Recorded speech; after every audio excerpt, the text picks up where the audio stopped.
तो वेलकम है गाइस। चलिए आज के वीडियो को शुरू करते हैं। तो यहाँ पर कुछ बच्चों का कमेंट आ रहा था कि फिलोसॉफी का भी करवा दीजिए, ठीक है।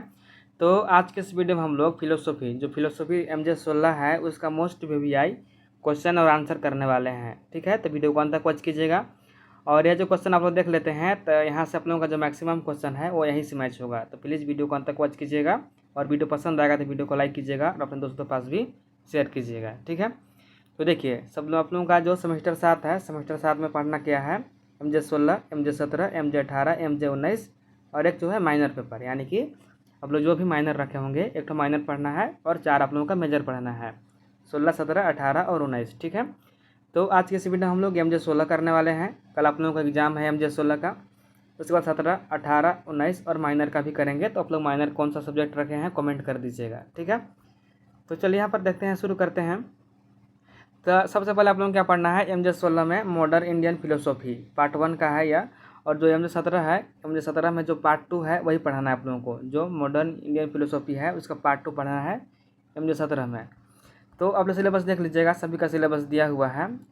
और यह जो क्वेश्चन आंसर है वो हिंदी में है। यदि किसी बच्चों का इंग्लिश में चाहिए तो आप लोग कमेंट कीजिएगा कि इंग्लिश में दे दीजिए, या आप लोग इस नंबर पर व्हाट्सअप कीजिएगा 9301483451, ठीक है। इस नंबर पर व्हाट्सअप कर दीजिएगा, बोलिएगा कि इंग्लिश में भेज दीजिए इसका क्वेश्चन आंसर, तो मैं इंग्लिश में भेज दूंगा, ठीक है। अन्यथा आप लोग कमेंट कर सकते हैं, मैं कमेंट में आप लोगों का डिस्क्रिप्शन बॉक्स में दे दूंगा। और हिंदी के लिए तो मैं दे दूंगा डिस्क्रिप्शन बॉक्स में, आप लोग वहाँ से डाउनलोड कर लीजिएगा, ठीक है। और किसी प्रकार से कोई परेशानी आती है तो आप लोग कमेंट कीजिएगा कि डाउनलोड नहीं हो रहा है, चाहे किसी भी प्रकार से, मैं हर एक बच्चा का कमेंट पढ़ता हूँ, ठीक है। और ये जो PDF है बिल्कुल फ्री है, पैसा कुछ नहीं लगने वाला है। तो आप लोग फ्री से तैयारी कीजिए, कोई दिक्कत नहीं है, और अच्छे से एग्जाम देकर आइए। सभी का सिलेबस यहाँ पर दिया हुआ है, MJ 19, MJ 18 का भी दिया हुआ है, यहाँ पर देख लीजिए आप लोग। तो सभी का करेंगे, लेकिन आज के इस वीडियो में हम लोग जो मॉडर्न इंडियन फिलोसॉफी पार्ट 1 है, जो MJ 16 में आप लोगों को पढ़ना है, ठीक है, उसका हम लोग करने वाले हैं।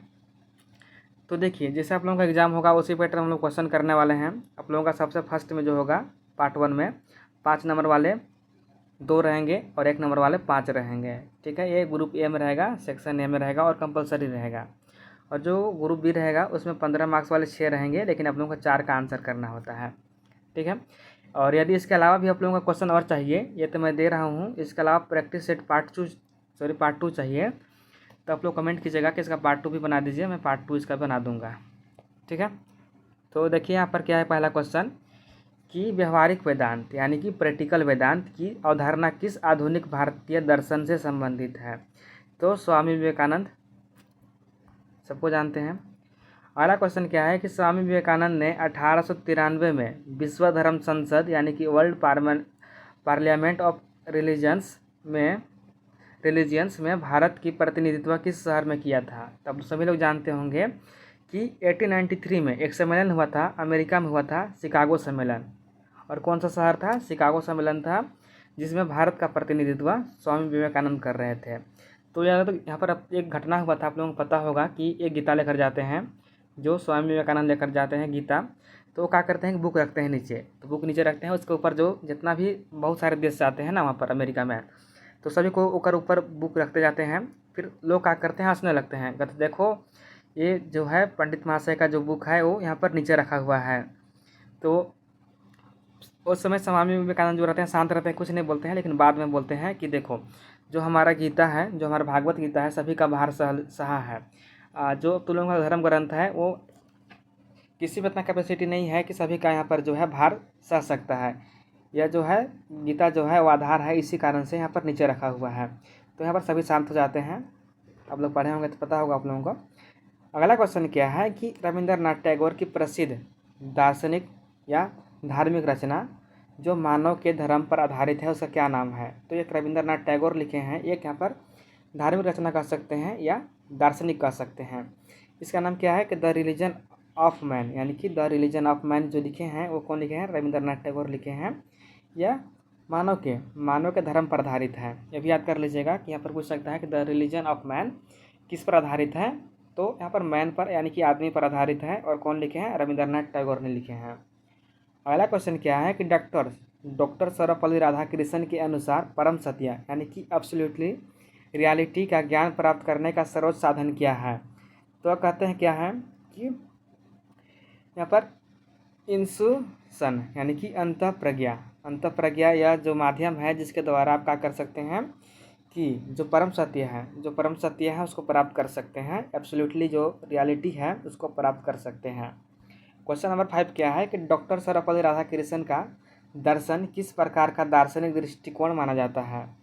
तो जो डॉक्टर सर्वपल्ली राधाकृष्णन हैं उनको सर्वांगपूर्ण प्रत्ययवाद या कह सकते हैं व्यू ऑफ लाइफ या सामान्यात्मक प्रत्ययवाद यानी कि एब्सोल्युटली आइडियलिज्म, ये इसको मानते हैं। ठीक है, तो ये आप लोगों का 5 जो था वो 1 मार्क्स वाला तो हो गया।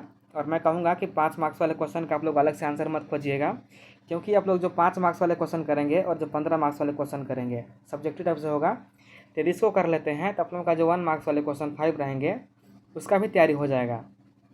और मैं बताते चलूँगा कि कहाँ 1 नंबर क्वेश्चन आने की संभावना है, उसको आप लोग पढ़ लीजिएगा। ठीक है, और मैं जितना करा रहा हूँ उतना कर लीजिए। और इसके अलावा पार्ट 2 चाहिए तो पार्ट 2 के लिए कमेंट कर दीजिएगा, मैं पार्ट 2 इसका भी बना दूँगा। समझ गया? चलिए, तो यहाँ पर देख लीजिए जो 5 मार्क्स वाले हैं और 2 क्वेश्चन है, यहाँ पर क्वेश्चन देख लीजिए पहले आप लोग। और इसके बाद यहाँ पर जो 15 मार्क्स वाले क्वेश्चन हैं वो 6 दिया हुआ है। तो यहाँ पर क्वेश्चन दिया हुआ है, चलिए इसका हम लोग आंसर करेंगे डायरेक्ट। तो पहला क्वेश्चन क्या है कि स्वामी विवेकानंद के सार्वभौम धर्म के विचार पर संक्षिप्त टिप्पणी लिखें। यानी कि जो उनका जो विचार है, यानी कि सार्वभौम जो धर्म है यानी कि सभी धर्म क्या है, समान है, उसका क्या विचार था सभी धर्मों के प्रति, उसका यहाँ पर टिप्पणी लिखना है। तो स्वामी विवेकानंद के अनुसार सार्वभौम धर्म वह धर्म है जो सभी धर्मों को समान देती है। उनका मानना था कि दुनिया में अलग अलग धर्म हैं, लेकिन सभी धर्मों का अंतिम उद्देश्य सत्य और मानव कल्याण की प्राप्ति है। यानी कि यहाँ पर स्वामी विवेकानंद जो होते हैं वो कहते हैं कि दुनिया में बहुत सारे धर्म हैं, लेकिन सभी जो धर्म है वो सभी धर्म का क्या उद्देश्य है, तो सभी धर्मों का उद्देश्य है कि सत्य और मानव कल्याण के प्रति मानव कल्याण की जो प्राप्ति है उसको प्राप्त करना। यानी कि यहाँ पर धर्म तो बहुत सारे हैं, लेकिन सबका उद्देश्य क्या है, सभी का उद्देश्य है ईश्वर की प्राप्ति करना, मानव कल्याण की प्राप्ति करना सभी का उद्देश्य है। कोई व्यक्ति अलग अलग रास्ते से ईश्वर तक पहुँच सकता है, इसलिए किसी एक धर्म को ही सही और दूसरे धर्म को गलत नहीं मानना चाहिए। विवेकानंद ने धार्मिक सहिष्णुता यानी कि टॉलरेंस, जो यहाँ पर रिलीजियस टॉलरेंस है, प्रेम, भाईचारे और मानव सेवा पर विशेष जोर दिया है। उनके अनुसार मनुष्य की सेवा करना भी ईश्वर की सेवा के समान है। इस प्रकार सार्वभौम धर्म का मुख्य उद्देश्य सभी धर्मों के बीच प्रेम, सम्मान और एकता स्थापित करना है। यानी कि जो यहाँ पर स्वामी विवेकानंद होते हैं वो कहते हैं कि दुनिया में बहुत सारे धर्म हैं, लेकिन सभी धर्मों का क्या उद्देश्य है कि सभी धर्मों का उद्देश्य है ईश्वर का जो है ईश्वर तक पहुँचना है। और यहाँ पर देखिए किसी धर्म को सही नहीं कह सकते हैं और दूसरे धर्म को गलत नहीं कह सकते हैं।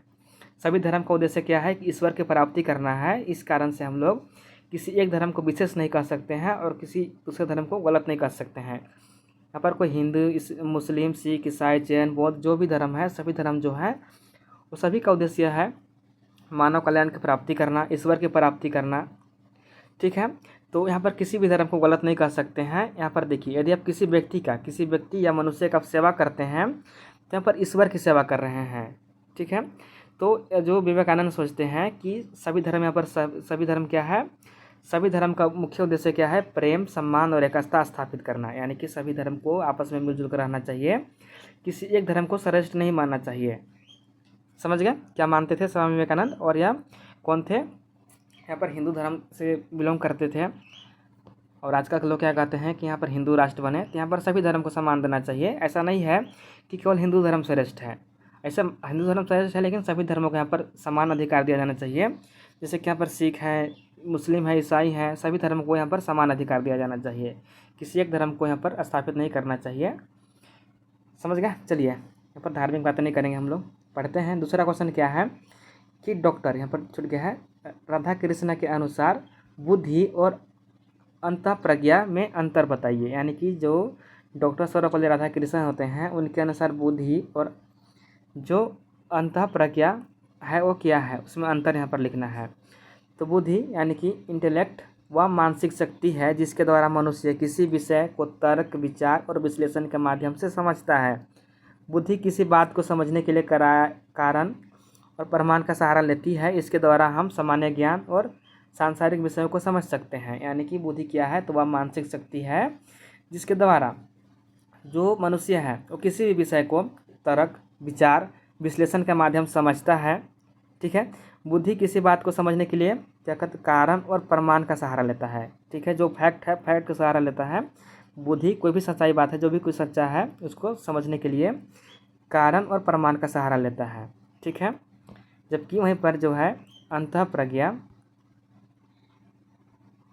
की बुद्धि से अलग है। इसमें किसी सत्य का सीधा और आंतरिक अनुभव होता है। इसके लिए केवल तर्क और प्रमाण पर निर्भर नहीं रहना पड़ता है।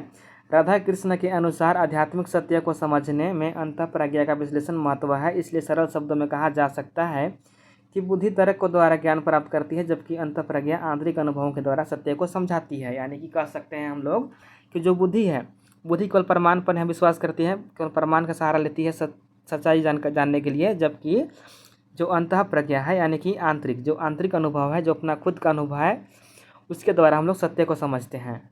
ठीक है, तो आप लोग लिख दीजिएगा, दोनों को एक साइड लिखिएगा कि यहाँ पर क्या लिख दीजिएगा, एक तरफ बुद्धि लिख दीजिएगा और दूसरी तरफ लिखिएगा आप लोग अंतःप्रज्ञा। ठीक है, और दोनों तरफ लिख दीजिएगा। इधर क्या करता है कि सत्य के यहाँ पर सत्य को समझने के लिए तर्क हो गया, कारण हो गया, ठीक है, फैक्ट हो गया, ऐसे भी चीज़ को समझने के लिए सहारा लेती है। जबकि यह जो अंतःप्रज्ञा है, अंतःप्रज्ञा केवल जो आंतरिक अनुभव है, जो खुद का अनुभव है, उसके द्वारा सत्य की समझते हैं। समझ गया। चलिए अगला क्वेश्चन जो है यहाँ पर रहेगा वो 15 नंबर वाला रहेगा। तो 15 नंबर वाला पहला क्वेश्चन क्या है कि आधुनिक भारतीय दर्शन की प्रमुख विशेषताओं की विस्तृत व्याख्या कीजिए। यानी कि जो इंडियन मॉडर्न फिलोसफी है उसका क्या इम्पोर्टेंस है, यहाँ पर व्याख्या करना है। तो आधुनिक भारतीय दर्शन का विकास आधुनिक समय में हुआ है। इसमें भारतीय दर्शन की पुरानी परंपराओं के साथ साथ पश्चिमी विचारों का भी प्रभाव दिखाई देता है। आधुनिक भारतीय दार्शनिकों ने धर्म, ईश्वर, आत्मा, मनुष्य, समाज, नैतिकता और जीवन के उद्देश्य जैसे विषयों पर विचार किया है। इस दर्शन की सबसे बड़ी विशेषता यह है कि इसमें भारतीय आध्यात्मिक विचारों का आधुनिक जीवन की समस्याओं से जोड़ने का प्रयास किया गया है। यानी कि कहने का क्या मतलब है कि जो आधुनिक भारतीय दर्शन है उसको आधुनिक समय में इसको क्या किया गया है, ऐड किया गया है, जोड़ा गया है। और इसमें जो है वो पश्चिमी विचारों, जो भी पश्चिमी विचार हैं यानी कि आधुनिक विचार है, उसको भी यहाँ पर प्रभावित दिखाई देता है। ठीक है, आधुनिक भारतीय दर्शन में आध्यात्मिक को विशेष महत्व दिया गया है। इसमें आत्मा, ईश्वर और परम सत्य को मनुष्य के जीवन के लिए महत्वपूर्ण माना गया है। साथ ही इसमें मानव कल्याण पर भी जोर दिया गया है। यानी कि जो आधुनिक भारतीय दर्शन है इसमें आत्मा, ईश्वर और परम सत्य के लिए महत्वपूर्ण माना गया है, लेकिन इसके साथ साथ जो यहाँ पर ह्यूमन वेलफेयर है यानी कि मानव कल्याण है उस पर यहाँ जोर दिया गया है। स्वामी विवेकानंद ने मानव सेवा को धर्म से जोड़ा है, जबकि महात्मा गांधी ने सत्य और अहिंसा का जीवन का आधार माना है। यहाँ पर जो स्वामी विवेकानंद होते हैं वो कहते हैं कि यदि किसी व्यक्ति का या किसी मनुष्य का सेवा कर रहे हैं तो वो भी अब धर्म का यहाँ पर पालन कर रहे हैं। जबकि महात्मा गांधी कहते हैं कि सत्य और अहिंसा क्या है, जीवन का आधार है। इस दर्शन में सभी धर्मों के प्रति सम्मान और सहिष्णुता की भावना भी दिखाई देती है। इसके अलावा सामाजिक सुधार, जाति भेदभाव का विरोध, शिक्षा, स्वतंत्रता और राष्ट्रीय चेतना को भी महत्व दिया गया है। आधुनिक भारतीय दार्शनिकों ने विज्ञान और तर्क को स्वीकार करते हुए आध्यात्मिक के साथ उनका समन्वय करने का प्रयास किया है।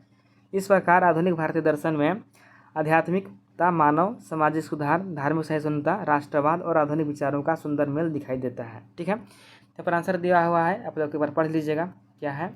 और लास्ट में यहाँ पर आप लोग लिख दीजिएगा निष्कर्ष, कंक्लूजन लिख दीजिएगा लास्ट में। जो भी निष्कर्ष है आप लोग खुद से लिख सकते हैं, क्योंकि आप लोग यहाँ पर कॉलेज कर रहे हैं तो पता होगा ही कि निष्कर्ष कैसे लिखते हैं, तो लिख दीजिएगा आप लोग।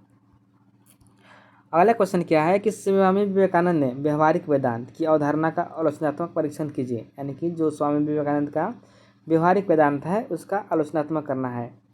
तो स्वामी विवेकानंद ने वेदांत के विचारों को केवल धार्मिक और दार्शनिक चर्चा तक सीमित नहीं रखा, बल्कि उसे सामान्य जीवन और समाज की सेवा पर जोर दिया है। इसी विचार को व्यवहारिक वेदांत कहते हैं। यानी कि जो स्वामी विवेकानंद होते हैं वो विचार को धार्मिक दर्शन तक सीमित नहीं रखा है, बल्कि सामान्य जीवन और समाज की सेवा से भी जोड़ दिया है। यानी कि जो भी किसी समाज का सेवा कर रहे हैं ये सभी जो है वो क्या है, यहाँ पर व्यवहारिक वेदांत में शामिल किया गया है, जोड़ दिया गया है। विवेकानंद के अनुसार प्रत्येक मनुष्य में ईश्वर का अंश मौजूद है, इसलिए किसी मनुष्य की सेवा करना वास्तव में ईश्वर की सेवा करना है। यानी कि स्वामी विवेकानंद यहाँ पर मानते हैं कि जो भी व्यक्ति है वो उस व्यक्ति में ईश्वर का वहाँ पर वास होता है, और किसी व्यक्ति का सेवा कर रहे हैं तब यहाँ पर ईश्वर का सेवा कर रहे हैं। व्यवहारिक वेदांत में मानव सेवा को बहुत महत्व दिया गया है। विवेकानंद का मानना था कि गरीब, दुखी और ज़रूरतमंद लोगों की सहायता करना हमारा कर्तव्य है। यानी कि जो यहाँ पर स्वामी विवेकानंद होते हैं वो मानते हैं कि किसी भी गरीब दुखिया है, जो भी ज़रूरतमंद लोग हैं उसकी सहायता करना हमारा कर्तव्य है। उन्होंने मनुष्य को अपनी शक्ति और क्षमता पर विश्वास करने का प्रेरणा दिया। उनके अनुसार शिक्षा का उद्देश्य केवल किताबों तक ज्ञान नहीं है, बल्कि मनुष्य के अंदर छिपी हुई शक्तियों का विकास करना। उन्होंने जाति, धर्म और अन्य भेदभाव से ऊपर उठकर सभी मनुष्यों को सम्मान मानने की बात कही है। यानी कि मनुष्य बोल रहे हैं, जो स्वामी विवेकानंद होते हैं वो कहते हैं कि किसी व्यक्ति का सेवा कर रहे हैं तो यहाँ पर ईश्वर की सेवा कर रहे हैं। जो भी ज़रूरतमंद लोग हैं उन सभी ज़रूरतमंदों लोगों का क्या करना चाहिए, हम लोगों का यहाँ पर सहायता करना चाहिए, यह हमारा कर्तव्य है। उन्होंने, जो स्वामी विवेकानंद होते हैं, और मनुष्य की शक्ति और क्षमता जो है उस पर यहाँ पर प्रेरणा दिया है। यानी कि अपना शक्ति से, ठीक है, कुछ भी कर सकते हैं।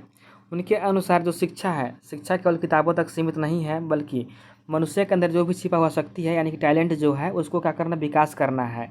उन्होंने जाति, धर्म और अन्य भेदभाव से ऊपर उठकर सभी मनुष्यों को समान मानने की कही है। यानी कि उन्होंने कहा है कि जाति धर्म से ऊपर भी क्या है, एक मानवता है, यानी कि मानव है। आप जाति धर्म से ऊपर उठकर मानव की सेवा कीजिए। उन्होंने वेदांत को समाज सेवा, शिक्षा, आत्मविश्वास और मानव कल्याण से जोड़ दिया है। व्यवहारिक वेदांत का महत्व इस बात में है कि यह धर्म को केवल पूजा पाठ तक सीमित नहीं रखता, बल्कि उसे मानव सेवा और अच्छे कर्मों तक जोड़ता है। इसलिए विवेकानंद व्यवहारिक वेदांत आज भी मानव सेवा और सामाजिक सुधार के लिए प्रेरणा देती है। यानी कि जो स्वामी विवेकानंद का व्यवहारिक वेदांत है वो उसी के यहाँ पर प्रेरणा से जो मानव है, मानव की आज भी सेवा करते हैं। कुछ लोग जो हैं वो यहाँ पर जो है गरीब, दुख, जो यहाँ पर ज़रूरतमंद लोगों की सेवा करते हैं, और हम लोग भी करना चाहिए। जो भी ज़रूरतमंद लोग हैं उन लोगों का सेवा करना चाहिए, ठीक है। अगला क्वेश्चन क्या है कि स्वामी विवेकानंद के अनुसार माया और आत्मा की मुक्ति की अवधारणा को स्पष्ट कीजिए। यानी कि जो विवेकानंद हैं उसके अनुसार माया और आत्मा क्या है, उसमें अंतर लिखिए। तो स्वामी विवेकानंद के दर्शन पर अद्वैत वेदांत का गहरा प्रभाव था। उनके अनुसार वास्तविक सत्य आत्मा और ब्रह्मा है। माया वह शक्ति है जिसके कारण मनुष्य संसार को अलग अलग रूपों में देखता है और वास्तविक सत्य को पूरी तरह से नहीं समझ पाता है। यानी कि उन्होंने कहते हैं कि माया वह है जिसके द्वारा जो सच्चाई है सच्चाई नहीं देखते हैं, जो सच्चा है, जो सच्चाई है, ठीक है, उसको नहीं समझ पाता है, और जो यहाँ पर जो गलत है यानी कि जो संसार में दिखाया जाता है उसी को समझता है, वही सत्य समझता है, ठीक है। जो वास्तविक है, वास्तविक को यहाँ पर समझ नहीं पाता है कि यही सत्य है। माया का अर्थ केवल झूठा नहीं बल्कि संसार की उस स्थिति को बताती है जिसमें मनुष्य चीज़ों को उनके वास्तविक आध्यात्मिक रूप में नहीं देख पाता। अज्ञान के कारण मनुष्य अपने वास्तविक स्वरूप को भूल जाता है और संसार के सुख दुख तथा मोह में फंस जा रहता है।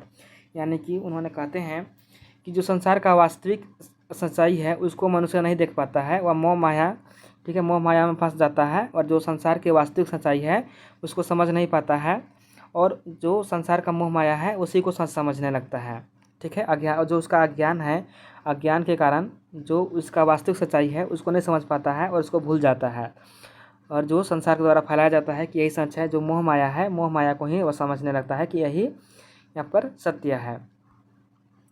आत्मा की मुक्ति का अर्थ अज्ञान और बंधन से मुक्त होना है। विवेकानंद के अनुसार मनुष्य की वास्तविक प्रकृति आत्मिक है। जब मनुष्य यह समझ जाता है कि उसकी आत्मा परम सत्य से जुड़ी हुई है तब वह मुक्ति की ओर बढ़ता है। यानी कि जब व्यक्ति समझ जाता है कि जो उसका आत्मा है, ठीक है, जो आत्मा है वह परम सत्य है, यानी कि उसको एक जन्म लिया है तो एक दिन मरना ही मरना है, यह परम सत्य है, तो समझ जाता है तो क्या कहता है कि मुक्ति की ओर बढ़ता है, ठीक है। ज्ञान, कर्म, भक्ति और राजयोग मुक्ति के प्रमुख साधन है। यानी कि उन्होंने बताते हैं कि अब ज्ञान कर्म करके, भक्ति का मार्ग अपनाकर, राजयोग से मुक्ति पाकर क्या है, ये सभी जो है वो यहाँ पर मुक्ति का साधन है। मनुष्य को अपनी वास्तविक स्वरूप को पहचानना चाहिए और अच्छे कर्म तथा आध्यात्मिक ज्ञान के द्वारा अपने जीवन को ऊंचा बनाना चाहिए। इस प्रकार विवेकानंद के अनुसार माया मनुष्य के वास्तविक सत्य से दूर रखती है, जबकि ज्ञान और आध्यात्मिक अनुभव से उसे माया से ऊपर उठकर आत्मा की मुक्ति की ओर ले जाता है। यानी कि जो बताते हैं कि सत्य जो यहाँ पर क्या है, माया जो है, माया को मनुष्य को जो भी वास्तविक सत्य है उसको वास्तविक सत्य से दूर रखती है, जबकि जो यहाँ पर मुक्ति है, मुक्ति क्या करता है कि अनुभव उसे माया से ऊपर उठाकर, ठीक है, जो भी उससे माया है, माया से ऊपर उठकर आत्मा की मुक्ति की ओर ले जाता है। ठीक है, समझ गए। चलिए एक बार पढ़ लीजिएगा, समझ जाइएगा आप लोग। एक बार पढ़ लीजिएगा तो, और एक बार खुद से पढ़ लीजिएगा, तभी समझ में अच्छे तरीके से आएगा। एक बार में समझ में नहीं आएगा तो आप लोग कोशिश कीजिएगा कि एक बार अपने से भी पढ़ लें। क्वेश्चन नंबर 4 क्या है कि रविंद्रनाथ टैगोर की मानवतावादी दर्शन तथा ईश्वर और मनुष्य के संबंधों की विवेचना कीजिए। यानी कि जो उनका मानवतावादी दर्शन है, ठीक है, उसका वहाँ पर विवेचना करना है, वर्णन करना है। रविंद्रनाथ टैगोर का दर्शन मानवता, प्रेम, स्वतंत्रता और आध्यात्मिक पर आधारित था। वे मनुष्य का बहुत महत्वपूर्ण मानते थे और मानते थे कि मनुष्य का जीवन केवल अपने स्वार्थ के लिए नहीं होना चाहिए। मनुष्य को दूसरे लोगों के साथ प्रेम, सहयोग और भाईचारे के साथ रहना चाहिए। यानी कि मनुष्य का जो जीवन है, अपना जो जीवन है वो स्वार्थ की भावना से नहीं जीना चाहिए, बल्कि दूसरे लोगों के लिए, जो दूसरे लोगों के साथ है, भाईचारे के साथ रहना चाहिए, प्रेम, ठीक है, मिलजुल कर प्रेम के साथ रहना चाहिए और एक दूसरे का साथ देना चाहिए, सुख दुख में साथ देना चाहिए एक दूसरे को। टैगोर के मानवतावाद में मनुष्य की स्वतंत्रता, सम्मान और विकास को विशेष महत्व दिया गया है। वे जाति, धर्म, संकीर्ण विचारों से ऊपर उठकर पूरे समाज को एक मानव मानते थे। यानी कि जो रविंद्रनाथ टैगोर थे वो सभी मनुष्य को यहाँ पर जाति धर्म से ऊपर उठकर सभी को एक मनुष्य मानते थे। यानी कि वहाँ पर किसी को नहीं माना कि अब हिंदू है, मुस्लिम है, बल्कि वो सभी को, ठीक है, जाति धर्म से ऊपर उठकर सभी को एक मानव समझे। टैगोर के अनुसार ईश्वर केवल मंदिर या धार्मिक स्थान तक सीमित नहीं है। ईश्वर मनुष्य पर प्रकृति के जीवन में मौजूद है। मनुष्य प्रेम, सेवा, सुंदरता और अच्छे कर्मों के माध्यम से ईश्वर का अनुभव कर सकता है। यानी कि उन्होंने बताते हैं, रविंद्रनाथ टैगोर बताते हैं कि आप केवल मंदिर या धार्मिक स्थान पर जाकर ईश्वर की प्राप्ति नहीं कर सकते हैं, बल्कि आपके अंदर, ठीक है, ईमानदारी है, सत्य है, तो आप लोग अच्छे कर्म करके भी आप ईश्वर की यहाँ पर प्राप्ति कर सकते हैं। ईश्वर मनुष्य और प्रकृति जीवन दोनों में मौजूद है। यानी कि ईश्वर केवल यहाँ पर मंदिर या धार्मिक स्थान पर ही नहीं है, बल्कि ईश्वर जो है वो हर एक जगह पर स्थित है। किस मनुष्य में है, प्रकृति में है, यानी कि हर एक जीवन में मौजूद है। मनुष्य प्रेम, सेवा और सुंदरता और अच्छे कर्मों के माध्यम से, यानी कि मनुष्य जो है प्रेम, सेवा, किसी की सेवा, अच्छे कर्म करके वह ईश्वर तक पहुँच सकता है, ठीक है, ईश्वर का अनुभव कर सकता है। टैगोर मनुष्य और प्रकृति के बीच गहरा संबंध मानते थे। उनके अनुसार प्रकृति मनुष्य के जीवन और विकास का महत्वपूर्ण हिस्सा है। मनुष्य में ईश्वर की दिव्यता मौजूद है, इसलिए मानव सेवा को भी ईश्वर की सेवा माना जा सकता है। यानी कि जो रविंद्रनाथ टैगोर हैं वह कहते हैं कि जो मनुष्य है, मनुष्य का एक हिस्सा प्रकृति भी है, और यहाँ पर मनुष्य जो है, मनुष्य में ईश्वर का यहाँ पर वास होता है, या रविंद्रनाथ टैगोर कहते हैं। और कहते हैं कि यदि आप किसी मनुष्य का सेवा कर रहे हैं तो आप यहाँ पर ईश्वर की प्राप्ति कर सकते हैं। इस प्रकार टैगोर के अनुसार दर्शन में ईश्वर, मनुष्य और प्रकृति के बीच गहरा संबंध दिखाई देता है, और उनका मानवतावादी दर्शन प्रेम, स्वतंत्रता, शांति और मानव कल्याण का संदेश देता है। यानी कि उन्होंने कहते हैं कि यदि आप ईश्वर को मानते हैं तो आपको धार्मिक स्थान पर या यहाँ पर जो है वो किसी यहाँ पर मंदिर में जाने की ज़रूरत नहीं है, किसी मंदिर, मस्जिद, चर्च में जाने की ज़रूरत नहीं है, ठीक है। यहाँ पर जो रविदास जी होते हैं वो भी कहते हैं कि मन चंगा तो कठौती में गंगा, यानी कि आपके मन में चंगा है तो कठौती में भी गंगा है। तो इसी प्रकार से रविंद्रनाथ टैगोर भी कहते हैं कि यदि आप ईश्वर को मानते हैं तो आपको मंदिर जाने की ज़रूरत नहीं है। ऐसा नहीं जाइए, ऐसा बात नहीं है कि जाइए मंदिर पर, लेकिन आपको यहाँ पर मंदिर में जाकर पूजा करने की कोई आवश्यकता नहीं है। यदि आप भगवान को मानते हैं अच्छे से, तब किसी मनुष्य की सेवा कर रहे हैं, प्रकृति की सेवा कर रहे हैं, ठीक है, तो आप यहाँ पर भगवान का अनुभव कर सकते हैं, ईश्वर का अनुभव कर सकते हैं। और उन्होंने बताया कि जो यहाँ पर ईश्वर हैं वो मनुष्य में निवास करते हैं, तो आप किसी मनुष्य का यहाँ पर सेवा कर रहे हैं तब यहाँ पर ईश्वर की सेवा कर रहे हैं। ठीक है। अगला क्वेश्चन क्या है कि डॉक्टर एस राधाकृष्ण यानी कि डॉक्टर सर्वपल्ली सर्वपल्ली राधाकृष्ण के प्रत्ययवाद तथा परम सत्य की अवधारणा की समीक्षा कीजिए। जो प्रत्ययवाद है और जो परम सत्य है उसकी क्या अवधारणा है, उसका वर्णन करना है, समीक्षा करना है। चलिए देखते हैं हम लोग। और आखिरी क्वेश्चन नहीं 5 नंबर क्वेश्चन है, उसको आखिरी 6 नंबर होगा। क्वेश्चन नंबर 5 क्या है कि डॉक्टर सर्वपल्ली राधाकृष्ण के आधुनिक भारत के प्रमुख दार्शनिक थे। ठीक है, यानी कि जो आधुनिक भारतीय थे, इंडियन जो फिलोसोफर थे, उनके दर्शन पर आधारित वेदांत का गहरा प्रभाव था। वे मानते थे कि केवल भौतिक वस्तुओं के आधार पर पूरी वास्तविकता को नहीं समझा जा सकता, वास्तविकता के पीछे आध्यात्मिक आधार भी है। इसी कारण उनके दर्शन में चेतना, आत्मा और आध्यात्मिक अनुभवों को बहुत महत्व दिया गया है। राधा कृष्ण के अनुसार परम सत्य, सर्वोच्च और अंतिम वास्तविकता यह केवल भौतिक संसार तक सीमित नहीं है। मनुष्य अपने ज्ञान, नैतिक जीवन और आध्यात्मिक अनुभवों के द्वारा परम सत्य को समझने की दिशा में आगे बढ़ सकता है। उनके अनुसार बुद्धि और तर्क महत्वपूर्ण है, लेकिन परम सत्य को पूरी तरह समझने के लिए अंतःप्रज्ञा और आध्यात्मिक अनुभव की आवश्यकता है। मनुष्य के अंदर आध्यात्मिक विकास की क्षमता मौजूद है और वह अपने जीवन को ऊंचा बनाकर परम सत्य के करीब पहुंच सकता है। इसी प्रकार राधा कृष्ण का प्रेम प्रत्ययवाद आत्मा, चेतना, आध्यात्मिक अनुभव और परम सत्य को बहुत महत्व देता है और भौतिक तथा आध्यात्मिक जीवन के बीच संबंध स्थापित करता है। यहाँ पर समझने वाला चीज़ें समझ लीजिएगा, आप लोग एक बार पढ़िएगा तो समझ जाइएगा। हम जल्दी करते हैं क्योंकि यहाँ पर वीडियो ज़्यादा लंबा हो जा रहा है, तो जल्दी जल्दी हम लोग ख़त्म करने की कोशिश करेंगे। क्वेश्चन नंबर 6 क्या है कि डॉक्टर सर्वपल्ली राधाकृष्ण के अनुसार दर्शन में मानव भाग्य और आत्मा के अमरत्व संबंधी विचारों पर प्रकाश डालिए। इसका आंसर देखते हैं क्या है कि डॉक्टर राधाकृष्ण के अनुसार मनुष्य केवल शरीर नहीं है, बल्कि उसके अंदर एक आध्यात्मिक तत्व भी मौजूद है। यानी कि वह मानते हैं कि कोई व्यक्ति है वह केवल शरीर नहीं है, बल्कि उसके अंदर भी क्या है, एक आध्यात्मिक तत्व है, एक आध्यात्मिक तत्व मौजूद है। मानव जीवन का उद्देश्य केवल धन, सुख और भौतिक सुविधाएं प्राप्त नहीं करना है, बल्कि मनुष्य का वास्तविक लक्ष्य अपने अंदर मौजूद आध्यात्मिक शक्ति को पहचानना और अपने जीवन का उच्च विकास करना है। यानी कि वह बताते हैं कि यहाँ पर मनुष्य जो है, मनुष्य केवल धन, सुख और भौतिक सुविधाएं प्राप्त नहीं करना है। यदि आप मनुष्य में जन्म लिए हैं तो जो भी वास्तविक सत्य है उसको समझना चाहिए और जो उसका अंदर जो उसका लक्ष्य है उसको प्राप्त करना चाहिए और अपने जीवन का उच्च विकास करना चाहिए। मनुष्य अज्ञान से ज्ञान की ओर, बुराइयों से अच्छाई की ओर और सीमित जीवन से आध्यात्मिक विकास की ओर बढ़ सकता है। इसी आध्यात्मिक विकास को मानव जीवन का महत्वपूर्ण उद्देश्य माना गया है। यानी कि यहाँ पर राधा कृष्ण जी कहते हैं कि मनुष्य को जो अज्ञान है, अज्ञान से ज्ञान की ओर जाना चाहिए, जो अच्छाई है, ठीक है, जो बुराई है, बुराई से अच्छाई की ओर जाना चाहिए। राधा कृष्ण आत्मा को मनुष्य के जीवन का महत्वपूर्ण आध्यात्मिक तत्व मानते हैं। शरीर नष्ट हो सकता है, लेकिन आत्मा को केवल शरीर के नष्ट होने से समाप्त नहीं माना जाता है। आत्मा का संबंध उच्च आध्यात्मिक वास्तविकता से है। यानी कि वह कहते हैं कि शरीर तो मर सकता है लेकिन आत्मा कभी नहीं मर सकता है। ठीक है, शरीर का मरना आत्मा का समाप्ति नहीं होता है। मनुष्य ज्ञान, नैतिक जीवन, प्रेम और आध्यात्मिक अनुभवों के द्वारा अपने वास्तविक स्वरूप को पहचान सकता है।